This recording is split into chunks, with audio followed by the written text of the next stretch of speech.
आइए मां की चर्चा कर लेते हैं। ऐसी मां ददाति वित्तम पुत्रांशः मतिम धर्मे गतिम शुभाम।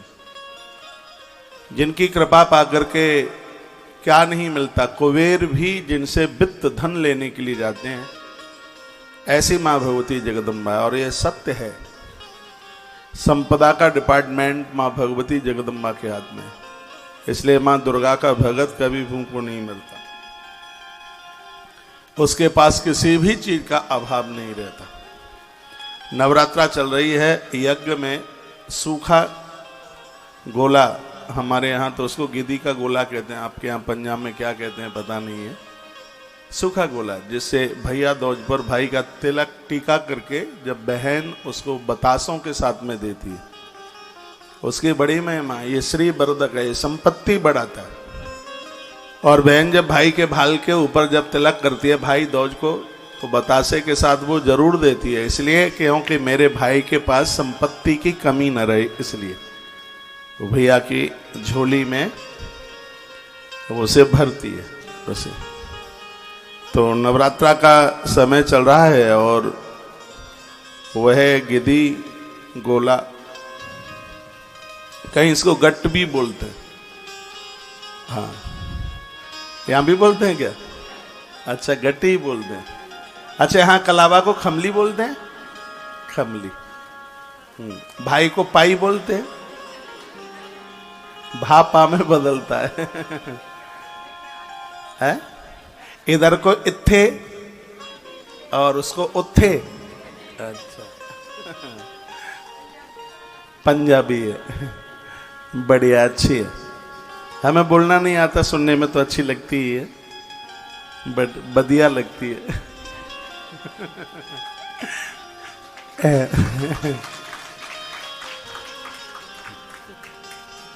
पंजाब में आने का योग बन रहा है, हो सकता है कि ये भाषा ही जाएगी। एक बार जयकारा लगाइए, बोलिए सांचे दरबार की। तो आज की कथा बड़ी अद्भुत है। तुलसी तपोवन यूट्यूब चैनल पर बहुत बड़ी तादाद में भक्त लोग सुन रहे हैं। बेटा बासु रेड्डी, बच्चे का जन्मदिन कल का था, लेकिन कल मैं कथा में इतना डूब गया कि मुझे ध्यान ही नहीं रहा कि टाइम कब निकल गया। श्री सोमजी रेड्डी बहन विजय लक्ष्मी रेड्डी आश्रम के साथ बहुत लंबे समय से आप जुड़े हुए हैं और आपके पुत्र का जन्मदिन कल का रहा है। हमारे यहाँ तो 24 घंटा 365 दिन बधाई और मंगल कामनाएं ही होती है। हम हर रोज कृष्ण का उत्सव मनाते हैं, राम का उत्सव मनाते हैं, तो बेटा बासु का भी उत्सव मनाए लेते हैं। और आज यह बच्चा गौ माता का 6 व्रती मेंबर, जिसने 21,000 रुपये का सहयोग किया है अपनी कमाई में से। तालियां बेंगलोर तक भेज दीजिए, कर्नाटक तक। बहुत बहुत मंगल में बधाई और शुभकामनाएं। आइए अब मैं कथा की तरफ बढ़ रहा हूं। बहुत आनंद हो रहा है। पाप अक्षयो भवेदि अस्मात् पुरस्चरण कर्मणा। कालका पुराण की बात मुझे इतनी अच्छी लगी है।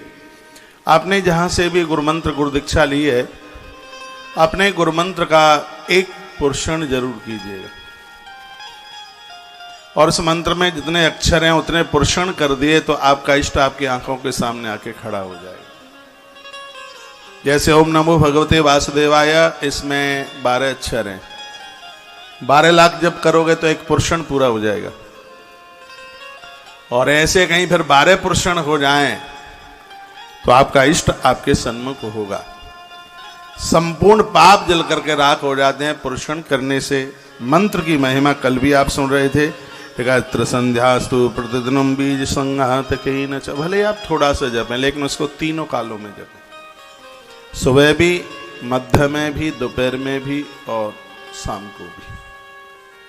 और आप चाहेंगे तो ये संभव है 5 मिनट के लिए जपिए, लेकिन यह हो जाए। तस्या दत्ते स्वयं देवी पत्रम पुष्पम फलम जलम। मैया उन लोगों का घर कभी नहीं छोड़ती जिनके घर में देवताओं के ऊपर पत्ते, फूल, फल और जल से स्नान कराया जाता है।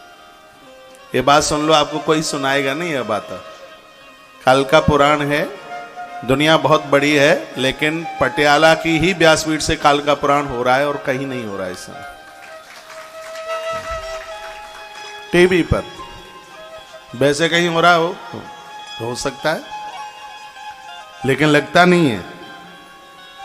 वर्णन है तस्यादत्ते स्वयं देवी पत्रम पुष्पम फलम जल। उस घर से मां कभी भी उस घर को छोड़ करके नहीं जाती है जहां देवताओं पर फूल पत्तियां चढ़ाई जाती हैं, देवताओं के ऊपर फल भोग लगाया जाता है और उन्हें जल से स्नान कराया जाता है। मां उनके ऊपर अति प्रसन्न होती है, बहुत भारी खुश होती है। देखो नवरात्रा चल रही है, भले ही आपके 2-3 दिन निकल गए हैं, आज से ही आप अखंड ज्योत घर में जला दो।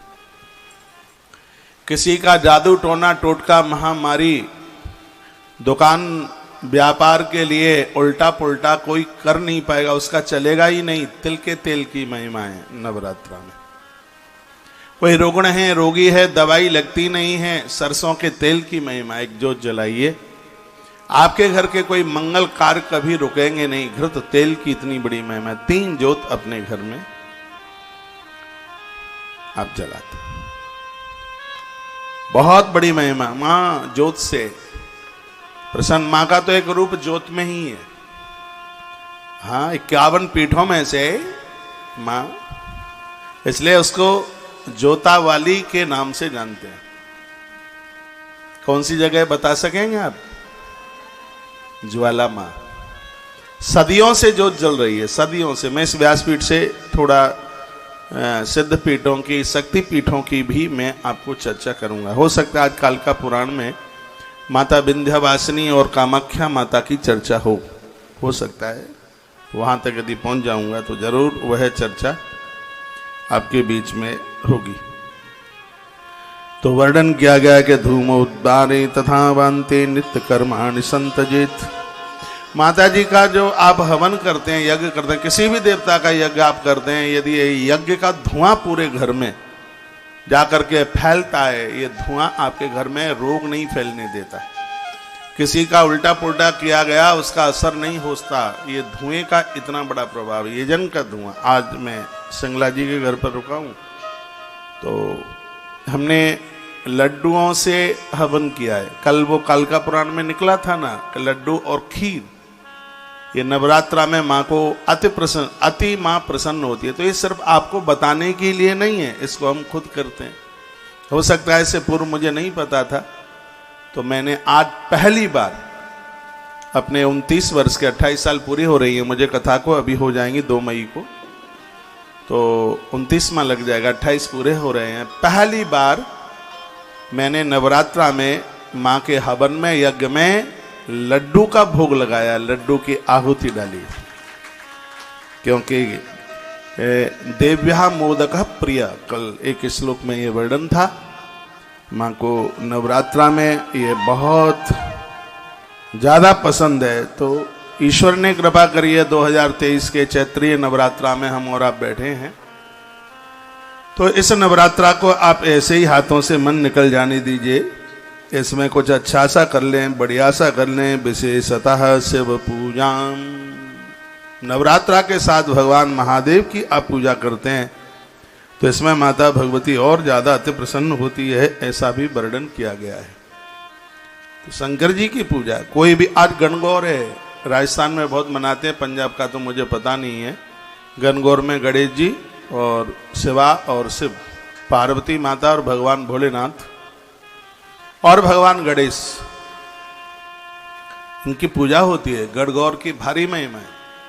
राजस्थान और राजस्थान से जुड़े हुए जितने भी इलाके हैं, वहां गणगौर को बहुत माना जाता है। एक बार जयकारा लगाइए, बोल भक्त वत्सल भगवान की जय हो। भगवान शंकर कहते हैं, हे भैरव, जिस समय माँ की पूजा की जा रही हो, जगदम्बा की पूजा की जा रही हो, तो उसकी पीठ पूरब में हो और मुख पश्चिम में हो। ये बहुत जरूरी बात है। कल मैंने बोला था एक डायरी बनाइए और उसको लिख लीजिए, द्वारा से ध्यान नहीं रहेगा। बेस कम करके बोलिए, हम खुल दे भाई। पूजा जब आप स्थापना करते हैं नवरात्रा में, तो आपका जो मुख है पूजन में उत्तर की तरफ हो, दक्षिण की तरफ नहीं, उत्तर की तरफ।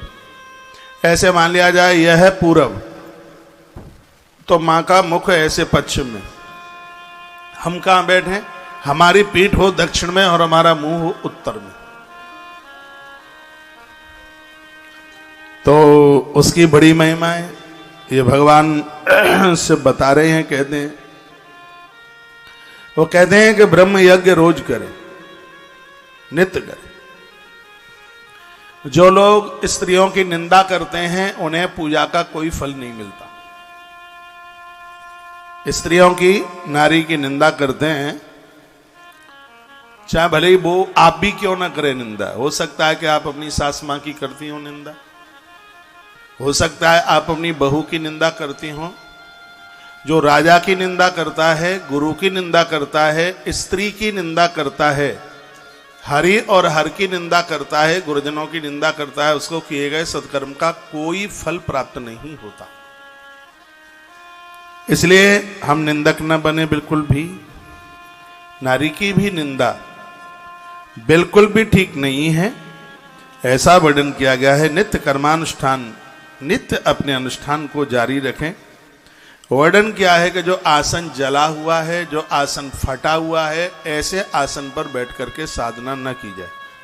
कितनी बढ़िया बढ़िया बातें कही हैं। जो जला हुआ है या फट गया है, उसको, आसन को धोया नहीं जाता, समय आने पर उसको बदल दिया जाता है। भगवान के कपड़े भी धोए नहीं जाते, उनको फिर बदल दिया जाता है कुछ समय के बाद में।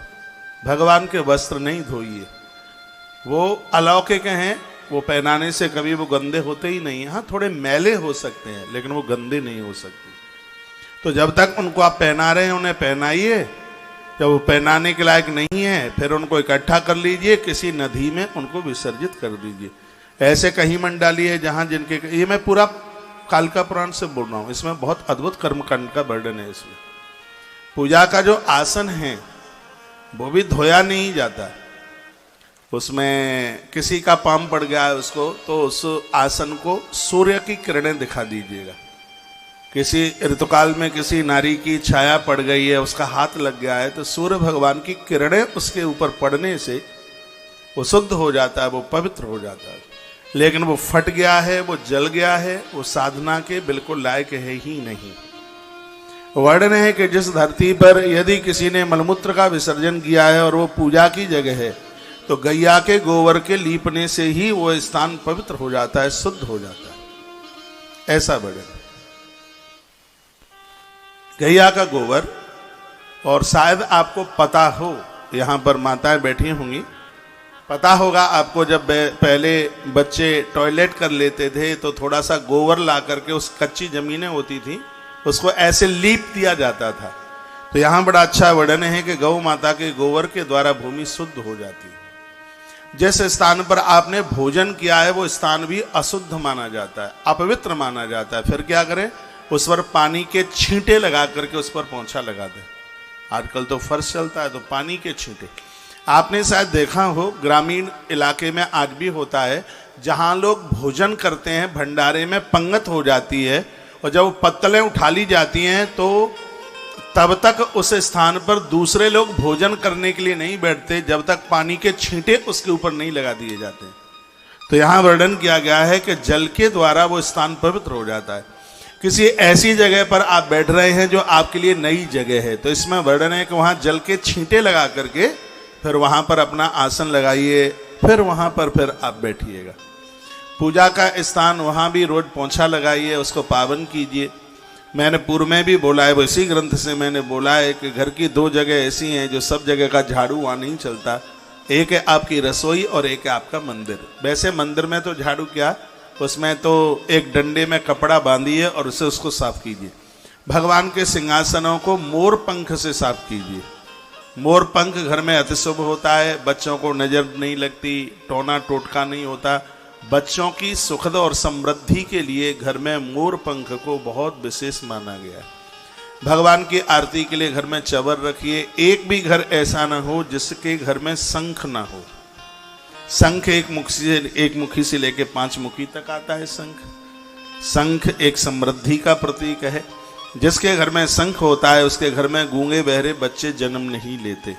गर्भिणी नारी शंख का जल, शंख में रात को जल भर दे और सुबह उसको आचमन के रूप में ले। मैंने बहुत बार निवेदन किया है, ब्रह्म पुराण में भी वर्णन है, चंदन का जल, असली हो चंदन, उसको पानी में भिगो दे, गंगा जल में भिगो दे, गर्भिणी नारी उस जल को ले, उसका बेटा स्वस्थ होगा, तंदुरुस्त होगा और रूपवान होगा। उसी प्रकार से शंख में भरा हुआ गंगा जल गर्भिणी नारी को दिया जाता है। इससे मूक संतान जन्म नहीं लेती, गूंगी संतान जन्म नहीं लेती। उस शंख का इतना बड़ा प्रभाव है। तुतले बच्चों को शंख का जल पिला देते हैं तो उनकी वाणी खुल जाती है।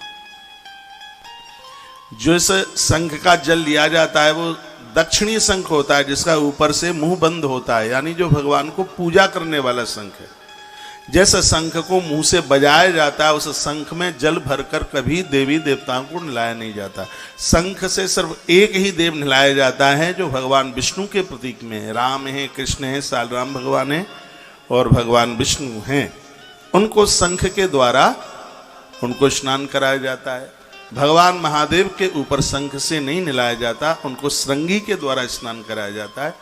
ऐसा हमारे ग्रंथों के अंतर्गत वर्णन किया गया। गुलाब जल बाल्टी में उसका जल, उसका रस डालकर, उसका इत्र डालकर हर देवता का अभिषेक होता है, ऐसा भी वर्णन किया गया। वर्णन किया है कि टूटे फूटे पात्रों को रसोई में न लें, टूटे फूटे पात्रों को बिल्कुल भगवान की पूजा में न लें, उसको भगवान की पूजा से बिल्कुल अलग कर दीजिएगा। टूटे फूटे बर्तन से भगवान को अर्घ न दें, ऐसा भगवान शंकर भैरवों को बता रहे हैं। वर्णन किया गया है, कहा गया है, लिखा दिग्भागे तो कौबीरी दीक्षवा प्रतिदायिनी। वर्णन है कि मां भगवती उत्तर दिशा दिग्भागे तो कौबेरी दीक्षवा प्रतिदायिनी, माता को उत्तर दिशा की तरफ मुंह करके पुजारी पूजा करता है, इससे माता प्रसन्न होती है। उत्तर मुखी होकर के माता चंडिका का पूजन करे। समझ में ना आवे तो भी सुन लीजिए, वैसे समझ में आ जाएगा। बड़ी अद्भुत बातें कही। तस्मात् तन्मुख आसीन पूज्ये चंडिकासन पुष्पम चक्रम सम्मिश्र विशीर्णम भगन गते। कीड़ा लगे हुए, पानी में डूबे हुए, धरती पर गिर गया है, या जिसको चूहे ने अपना मुंह लगा दिया है, ऐसे फूलों को त्याग देना चाहिए। वह फूल देवताओं के ऊपर न चढ़ाए। माली के घर में तोड़ करके रखा गया फूल कभी बासी नहीं होता, और आपके घर में एक दिन पहले फूल आ गया है उसको बासा माना जाता है। लेकिन माली के घर पर जो फूल तोड़ करके रख लिया गया है उसको बासा माना नहीं गया है। उसको इदम शिवाया परमम मनोहरम करोति योनेत तदीय पूजनम सवांक्षतार्दम सम्माप चंडिका ग्रहम प्रियातः नचरेण भैरवा। भगवान शंकर कहते हैं, हे भैरव, इस विधान से जिसके घर में दुर्गा की पूजा होती है, माँ जगदम्बा उस घर को कभी भी छोड़ के नहीं जाती।